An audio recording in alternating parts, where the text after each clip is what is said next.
December 7th, 1941, Pearl Harbor was attacked by Japan. This attack lasted just 1 hour and 15 minutes, and in this time, over 2,000 people died, and 68 of them were regular civilians. This was a surprise attack, and prior to this, the United States was not involved in the combat of World War II. So, how did the US respond? The president at the time, Franklin Delano Roosevelt, FDR, responded in FDR declared this as a day that will live in infamy, and he also requested to declare war on Japan.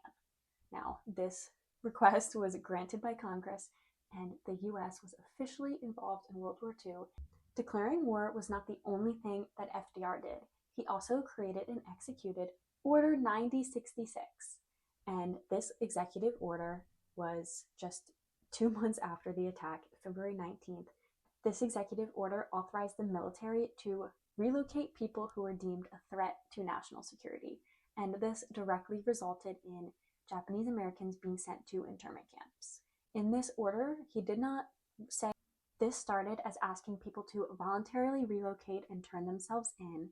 This was not satisfying enough, so on March 29th of 1942, he issued the approval of the forced removal and relocation. On March 31st of 1942, Japanese Americans were ordered to report to certain stations where they would give their family history. So they would say who's in their family, if they're first generation, second generation, but that did not matter. They were then given, with such little time notice, many Japanese Americans lost their homes and all of their personal belongings as they only brought what they could fit in a few bags.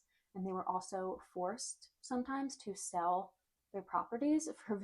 Over the course of 1942 to 1945, over 120,000 Japanese Americans were forced into internment camps. That includes children, families, it doesn't matter if you're Japanese American, you have. Life in these internment camps was tragically different from life on the outside. They were surrounded by barbed wire and armed guards, and the armed guards were actually ordered to shoot and kill people who tried to escape. Although they were given almost no privacy, the residents in these camps were allowed to live with their families, they were allowed to create churches, schools, and they did create a strong sense of community within each other. On December 18th of 1944, just 3 years after the attack on Pearl Harbor, the internment camps were ordered to be closed. And 2 years after that, all of the camps were finally closed in March of 1946. FDR targeted Japanese Americans because there was a large sense of hysteria and conspiracy that Japanese Americans were in on the Pearl Harbor attack. It doesn't matter if they were first generation, second generation, every